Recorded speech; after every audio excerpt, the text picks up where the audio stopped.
Hey guys, welcome to my channel. Today's video I'm going to show you how I transform my cabinets to this color, brown, which is the original color. Sorry if I have paint because I've been painting, but this is what I use. The Behr Paint and Prime in 1. So I'm going to transform this color to white.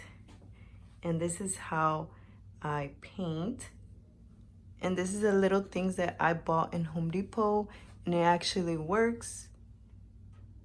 It doesn't mess up your cabinets. Oh, I need to paint that. But it doesn't mess up anything, and it really works.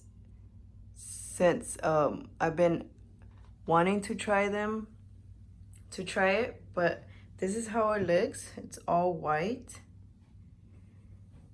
The one I got, it's semi-gloss, the pearl white, and this is it's ideal for kids' room, hallways, kitchens, bathrooms, doors, windows, trim, and cabinets. So I'm actually excited because the kitchen, I'm going to transform it to white.